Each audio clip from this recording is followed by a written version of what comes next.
Se eu pudesse te obrigar a ler algum livro na sua vida, provavelmente seria algum desses. Oi, gente, como é que vocês estão? Espero que sejam bem. Estamos começando mais um vídeo aqui no canal. E hoje eu vim trazer uma lista de livros que, pra mim, são maravilhosos. Eu acho que todo mundo deveria ler ele em algum momento da vida. Obviamente, esses livros são queridinhos pra mim. Então, se você não gosta deles, se você já leu um desses livros e não gostou, tá tudo bem. Não tem problema nenhum nisso. Nenhum gosto vai ser 100% igual. Pode ser que outras pessoas comentem que é ruim ou coisa assim. Então, gente, é sempre importante você tirarem suas próprias conclusões sobre a história, ter a sua própria opinião, né? Que esses livros aqui são bons de acordo com a minha opinião, então a sua opinião pode ser totalmente diferente. E eu trouxe uma lista um pouco eclética. Então, vai ter algumas coisas, gêneros um pouco diferentes entre si, mas sempre seguindo mais ou menos o tipo de coisa que eu gosto de ler. Então, eu acho que aqui vai ter um pouco de coisa para todos os tipos de gostos. Eu espero, pelo menos. O primeiro livro deles, eu não vou poder deixar de mencionar, obviamente, que é O Sete Maridos de Evelyn Hugo. Esse livro, eu acho que foi o primeiro vlog de leitura que eu gravei aqui pra esse canal. E, gente, esse livro me mudou de uma forma completamente diferente. Aqui a gente vai ter uma estrela do cinema, uma atriz muito boa, que se casou 7 vezes e ninguém sabe sobre a história dela, que chega um momento da vida que ela não faz entrevistas nenhuma, coisa do tipo, até que ela finalmente decide revelar sua história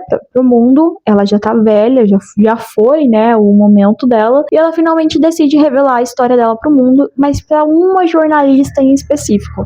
E aí ela propõe pra essa jornalista, né, tipo, a biografia dela, que é onde ela vai contar essa história dela. E a partir disso, a gente vai começar a conhecer quem foi a Evelyn Hugo desde o início da sua trajetória até ela ter se tornado uma das maiores artistas do mundo e principalmente sobre os 7 maridos que ela teve. Então, o livro ele vai ser um pouco separado em maridos, então, em vez de partes, tem maridos, que a gente vai ser a parte específico. E, gente, esse livro, por mais que pareça um pouco raso a história, é um livro que eu acho que todo mundo deveria ler. Uma das principais mensagens que eu entendi desse livro é que a gente não deve julgar a realidade alheia, independente do que aconteça. Pelo título, a gente já tende a ficar tipo, caraca, ela teve 7 maridos, como assim? Isso é possível? Que tipo de pessoa ela é pra ter 7 maridos? Então a gente julga antes de entender. E quando a gente entende a história dela, enquanto a gente entende a trajetória dela, a gente fica apaixonado. A Evelyn não é uma personagem amável, ela não é uma personagem que em todos os momentos dela vai ser uma mocinha que faz tudo certo, uma pessoa certinha, totalmente pelo contrário. Ela comete erros, alguns deles a gente fica com tanta raiva dela fazer aquilo que a gente sente vontade de largar o livro e gritar pra todo mundo ouvir o quão com ódio a gente fica. A Evelyn é uma pessoa que ela dá tudo pela carreira dela. Então, ela faz sacrifícios na vida dela, ela faz coisas na vida dela só pela carreira dela. Então, tipo, independente se for certo ou errado, e ela mostra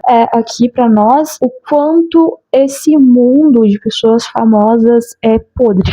Literalmente, estrelas de Hollywood, a gente acha que todo mundo é santo, quando na verdade não é. E isso a Evelyn mostra pra gente. Depois desse livro, eu comecei a me questionar sobre absolutamente tudo na indústria de pessoas extremamente famosas, porque que a gente vê ela manipulando até notícias de jornais. Literalmente, tipo, ela vai sair com uma pessoa e ela chama um fotógrafo pra poder flagrar eles juntos. É como se até mesmo essas manchetes de fofoca fossem manipuladas por ele, às vezes sim, às vezes não, obviamente, né, porque tem muita coisa por aí que é mentira. É extremamente incrível acompanhar essa história, acompanhar a Evelyn.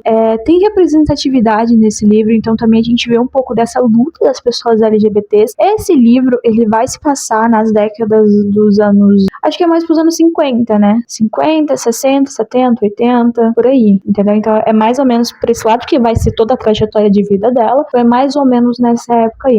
É da mesma autora de Daisy Jones and the Six também, que não tá nessa lista, mas se vocês quiserem ele também é extraordinário. E Daisy Jones tem série pra Prime, então tipo, segue mais ou menos a mesma estética. Só que eu acho que nenhum livro da Teologia Jenkins Reid vai conseguir superar a maioridade que é Os 7 Maridos de Evelyn Hugo. Isso aqui é maravilhoso de acompanhar. É uma história muito boa pra gente poder entender sobre as pessoas. É aquela mensagem que eu falei, né? Não julguem as pessoas se você não tá vivendo a realidade dela. Não tem o porquê você achar que uma pessoa tá errada se você não não sabe o que fez ela tomar aquela decisão. E é sobre isso, sabe, a vida. O segundo livro eu não vou ter ele físico aqui pra vocês, então eu vou deixar ele aqui do lado, que é Duna. Gente, eu li esse livro recentemente e eu sei que ele vai assustar, eu sei que ele assusta muita gente que pode querer ler o livro, porque é uma ficção científica e é grande, é muito grande.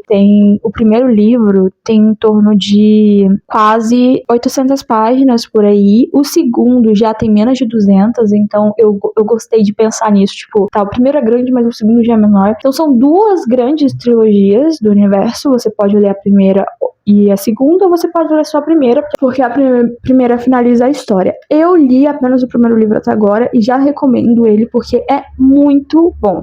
Aqui você vai ter um universo extremamente complexo, ficção científica, né? Vai ter coisas científicas ali no meio, que você vai ficar perdido. O meu conselho é que você só continue. Vai ter palavras que você não vai entender e que nem vai fazer importância para a história principal, então as que você for entendendo, o próprio livro vai te explicando elas e você vai começando a pegar o jeito delas. Então os personagens, a quantidade de nomes, você vai entendendo com o tempo. É isso. Mas, gente, é uma história muito boa. Aqui a gente acompanha o Paul Atreides, filho do Duque Leto Atreides. O Duque, ele recebe o planeta Arrakis como para eles comandarem do Imperador, e eles vão para esse planeta. O que acontece? Arrakis é um planeta extremamente hostil. Então ele é um planeta desértico, cheio de dunas de areia, enfim, estética de deserto mesmo. E nele a gente tem os vermes gigantes, criaturas extremamente grandes que estão ali, tem tempestades que matam todo mundo, que é impossível sobreviver às tempestades de areia aqui. E uma das principais coisas desse planeta é a escassez de água. Aqui a gente tem um planeta que não tem água, no caso ele tem, mas é muito difícil de conseguir. Os nativos desse planeta, que são os Fremen, eles usam trajes específicos, destiladores, que é justamente projetado para economizar qualquer tipo de água que tenha no seu corpo. Então, o suor que sai do seu corpo, ele é reutilizado dentro de uma bolsinha de água para você reutilizar esse suor. Então, tipo, se alguém cuspir na sua cara, a pessoa tá compartilhando água com você. Então, isso é um sinal de extremo respeito. Se você chora quando alguém morre, isso é também algo muito respeitoso, porque você está dando água aos mortos, e aqui água é extremamente importante. Então, esse é um livro que mostra muito sobre como o ambiente molda as pessoas. Aqui tem muita política, porque é muito, tipo, muito Star Wars. Star Wars e Game of Thrones é inspirado em Duna, inclusive. Tem esse negócio de Império Galáctico, tem o Império, né, que manda em tudo, tem os planetas. Eu acho que muito mais disso vai ser desenvolvido nos próximos livros. O primeiro vai ter mais sobre política de Arrakis mesmo, então, tipo, vai ser um pouco mais enxuto dentro desse planeta específico. E eu acho que nos próximos livros talvez expandam um pouco mais pros outros. Enfim, é muito gostoso de acompanhar, tem muitas críticas. De novo, a linguagem do Frank Herbert é muito fácil de entender. É muito fácil de entender o que tá acontecendo na cena. Não é como se ele usasse palavras extremamente difíceis como um dos clássicos que eu já vi. As palavras difíceis que são colocadas dentro do livro são palavras inventadas do universo. Então é isso que vai ser um pouco mais difícil de entender, é o universo e não a escrita dele. Então, se ele tá descrevendo uma cena onde eles estão conversando, você vai entender muito fácil o que tá acontecendo ali. A única coisa que vai ser mais difícil de entender é as palavras inventadas, né, de novo. O primeiro livro foi lançado em 1965 e tem críticas tão atuais que parece que foi escrito hoje. Inclusive tem os filmes, né, que vai lançar o terceiro filme agora nos cinemas. Eu ainda só vi o primeiro, não vi o segundo ainda, inclusive eu tenho que assistir e quero ler os outros dois pra poder ir ver no cinema, o que vai lançar agora. O terceiro livro também entrando nessa estética de pessoas tentando ir contra o governo. A gente vai ter, obviamente, Jogos Vorazes, que é a minha distopia favorita da vida, um dos meus livros favoritos da vida. O primeiro livro, ele não foi tão bom pra mim quanto os outros dois foram. Eu li só a trilogia principal até agora, inclusive, o Cantiga dos Pássaros e da Serpente já tá a caminho pra minha casa, então vou ter vlog de leitura. Tem o vlog de leitura de Jogos Vorazes pra vocês aqui no canal. Dos 3 livros, tem vlog de leitura aqui, eu lendo eles pra vocês. O primeiro eu li até no Kindle, não foi nem no livro. Então, tipo, se vocês quiserem acompanhar, vocês podem ir lá ver os vlogs. E eu acho que isso aqui é muito importante pra gente ler, principalmente pra geração de hoje em dia, que tá virando uma geração extremamente conservadora, né, que é realmente muito importante a gente tá lendo distopias pra gente poder, né, entender um pouco do contexto social que a gente vive hoje em dia. A gente Jogos Vorazes, pra quem não sabe, porque eu acho que é muito difícil alguém não saber sobre a lore de Jogos Vorazes, é que a gente tem os Jogos Vorazes, obviamente, que é um jogo que acontece todo ano, onde duas pessoas de cada distrito, que a gente tem 12 distritos, então vai tirar um menino e uma menina de cada um deles, vai jogar esses jogos e o último a sobreviver, obviamente eles vão ter que se matar, o último a sobreviver ganha. É um entretenimento da capital, a população, e também uma forma de dizer para a população que a capital manda em todo mundo e que ninguém consegue superar a capital, e é isso. Uma forma de dar entretenimento ao mesmo tempo que controla essa população. Aqui a gente também tem essa capital que controla todos os distritos, cada distrito ele é importante para alguma coisa nesse governo aqui. A nossa protagonista, ela não queria ir para os jogos, mas ela se voluntariou porque a irmã dela foi sorteada e ela não ia deixar a irmã mais nova dela entrar nos jogos, então ela se voluntariou aqui dentro. A gente acompanha o livro na primeira pessoa da Katniss Everdeen, que é uma das personagens mais incríveis de livros que eu já li na minha vida. Ela, pra mim, foi um marco na história e eu acho que esse livro é extremamente importante pra todo mundo. E aqui, por causa da Katniss, ela vai acabar virando um símbolo de uma rebelião contra essa capital. Esse livro é muito, muito, muito, muito, muito bom.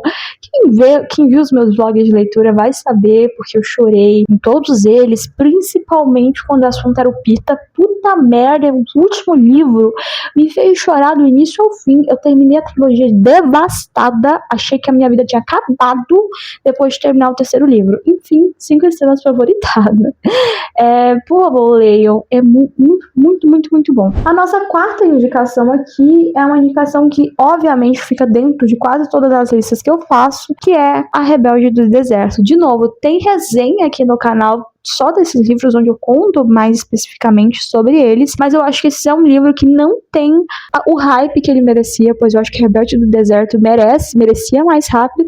De novo, a gente tem rebeldes indo contra o governo, vocês vão ver que tem muito disso nos livros que eu gosto, porque eu adoro livros assim. Aqui a gente conhece a nossa Amani, que é a protagonista. A Amani mora na Vila da Poeira, que é no meio do deserto, então é muito difícil sair dali, e pra ela sair dali ela precisa de dinheiro. Ela vai participar de um torneio de tiro, porque ela é extremamente habilidosa em tiro, ela é muito boa. Ela vai participar desse torneio, e é nesse torneio ela acaba conhecendo o Jim, que acaba virando, né, uma chave muito importante para ela conseguir sair dessa cidade. E quando ela sai com o objetivo de ir para um lugar específico, pois era o lugar onde a mãe dela falava que sempre ia levar ela para lá, falava que queria que as duas fossem para lá para poder viver com a tia dela, ela descobre muitas coisas sobre o mundo, principalmente sobre Mirage, que é esse deserto gigante, esse país, teoricamente, que é todo no deserto, e ela acaba se envolvendo junto com a rebelião que tá indo contra o sultão. Aqui a gente tem criaturas mágicas, lendas que a mãe acreditava que eram histórias, mas agora não são. A gente tem os Digines, que são tipo gênios da lâmpada, só que sem a lâmpada, e os desejos mais com a mesma estética.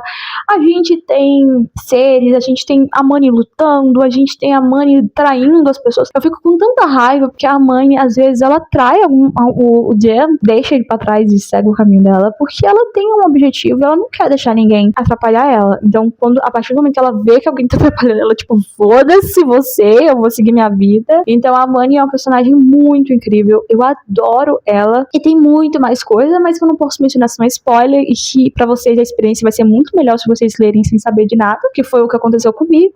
Eu não sabia muito da história quando eu li, então foi, tipo, uma das melhores experiências da minha vida. E outra, tá vendo isso aqui? É curtíssimo, bem pitico, o livro não tem nem 300, esse primeiro não tem nem 300 páginas, e os outros também são bem curtinhos de ler, e vocês lerem muito rápido. Outro livro que eu quero mencionar aqui pra vocês, esse vai ser um tanto polêmico, porque teve uma pessoa que leu e cancelou o livro na internet, falando que todo mundo que lê é burro, que foi a Biblioteca da Meia-Noite, né? Se vocês sabem do caso que eu estou falando, é isso, né? Eu acho que todo mundo tem que tirar as próprias conclusões. eu acho que todo mundo tem a própria opinião e toda leitura é válida, independente do assunto que se trate dentro desse livro. A Biblioteca da Meia-Noite é um livro que a gente conhece a protagonista, que eu não vou lembrar o nome dela, porque eu lembro mais a jornada dela do que o nome dela, mas essa protagonista, ela, se não me engano, ela é filósofa, fez filosofia, alguma coisa assim, e tipo, ela tá em um momento muito frágil da vida dela, ela tá muito triste, ela sente que não tá no caminho que ela gostaria de estar, e ela tem muitas perguntas na vida dela, de tipo, e se eu tivesse feito isso diferente, sabe? E se eu não tivesse formado nesse curso? Se eu tivesse seguido meu sonho de fazer outra coisa e tal. Nesse dia em específico, o gato dela morreu, o que a ajuda ainda mais na depressão dela, e ela acaba tentando ir de arrasta, né? Só que,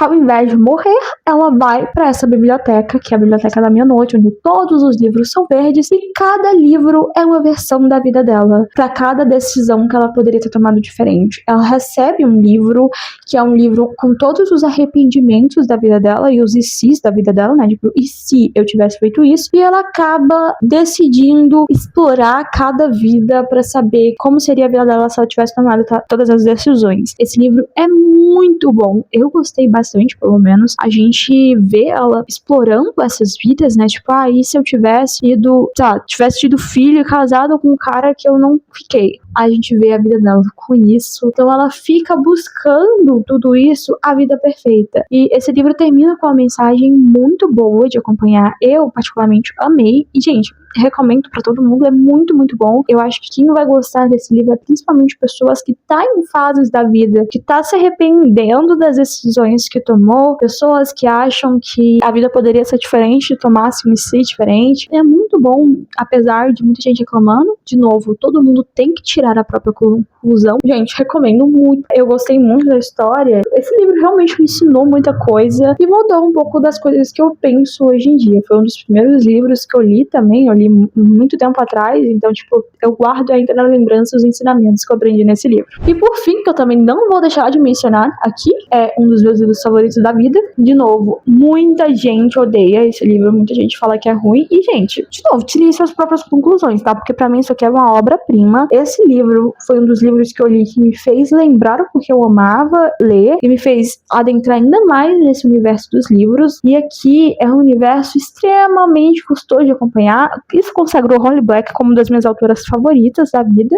Aqui a gente tem a Judy Duarte, que teve os pais assassinados quando criança, e por um cara que era o pai da irmã mais velha dela. E aí ele leva as três, né? Porque ele não vai levar só a filha dele, ele leva as filhas da mulher também embora. Ele leva as três pro mundo das fadas. No mundo das fadas, são fadas extremamente cruéis. Aqui a gente tem São Feéricos. Esse livro tem uma estética bem mágica, bem característica da Holly Black. Obviamente, ela ama escrever coisas assim, incrível. A Judy é a protagonista, né? Ela tem uma irmã gêmea e tem a irmã mais velha, que é a Vivi. A Judy, ela ama o reino das fadas, ela ama ali, apesar de terem pessoas ali dentro que odeiam ela, grupinho do Cardan. Eu sou meio suspeita a falar, né? Porque eu gosto muito do Cardan. Gosto muito do romance que tem aqui. De novo, não é um romance, tá, gente? Pelo amor de Deus, vocês que estão querendo ler, achando que é um romance, pelo amor de Deus, saibam que esse livro aqui não tem romance. O foco dele não é romance. Vocês vão receber migalhas. É um livro, de novo, política pra cacete. Judy Duarte é uma monstra nisso. Essa mulher maravilhosa, ela foi treinada, né, pelo cara que basicamente é o pai dela agora, né, um pai adotivo. Ela quer ser uma cavaleira do reino, mas em algum momento específico, ela acaba vendo uma oportunidade de ser bem mais que isso. A Judy, ela quer ser como eles, ela gosta muito do reino das fadas, ela gosta muito dali. Ao contrário, né, da irmã mais velha dela, a Vivi, que a Vivi odeia o reino das fadas e quer ir pro reino dos humanos de novo. A Judy, pelo contrário, ela adora ali. Tem até uma frase que tá aqui atrás do livro que ela fala assim: claro que eu quero ser como eles. Eles são lindos como lâminas forjadas em fogo divino. Vão viver para sempre. E o Cardan é ainda mais bonito que o restante. Eu odeio mais do que todos os outros. Eu odeio tanto que às vezes, quando olho para ele, mal consigo respirar. A Judy vê uma oportunidade de ser mais do que apenas uma cavaleira do reino. Tem até uma cena muito engraçada que ela fala isso pro pai dela, tipo, o pai dela, tipo, Judy, você não é uma assassina. Enquanto isso tem um corpo embaixo da cama dela que ela acabou de matar. Judy, pra mim, é uma personagem icônica. Ela tá literalmente entre o meu top 3 personagens favoritas, se não a minha primeira personagem favorita de fantasia. Ela é extremamente inteligente, ela não confia em ninguém, ela não confia nem na própria sombra. Que engraçado que ela tá em um mundo onde as pessoas não podem mentir. As fadas aqui não podem mentir. E ainda assim ela não confia neles, né? Eu acho muito bom esse universo que a Holly Black criou. Eu acho muito bom os personagens. É um universo muito bom e muita política. Da Judy, ela é muito inteligente, então ela usa isso. É muito gostosinho de acompanhar, o universo é muito bom. E eu acho que eu tenho resenha aqui no canal onde eu falo especificamente dessa trilogia e falo sobre esses livros. E se vocês não viram, vão lá ver pra vocês verem o quanto isso aqui é incrível. Não vou me entender muito sobre a história, porque senão já tô falando há meia hora. Gente, leiam. É um universo que provavelmente pode parecer um esquema de pirâmide, mas se você quiser ler apenas a história da Judy, você pode ler a trilogia principal e não ler nenhum outro livro. Então, tipo, é algo completamente de você, sabe? Se você não quer mais ler sobre o universo, não leia mais sobre o universo. Essas foram as indicações. Obviamente, de novo, opinião, é individual pra todo mundo. Esses livros podem ter sido incríveis pra mim, não serem incríveis pra vocês, mas ficam aqui a indicação. Se vocês gostam desse tipo de coisa, leiam, porque são muito bons, a minha humilde opinião, que eu gosto muito desses livros. E é isso, eu vou ficando por aqui. Eu espero muito que vocês tenham gostado. E se vocês gostaram, não se esqueçam de deixar o seu like, se inscrever no canal e comentar aqui embaixo qual desses livros você leu e quais desses livros você ainda quer ler. E é isso, um beijo e até o próximo vídeo.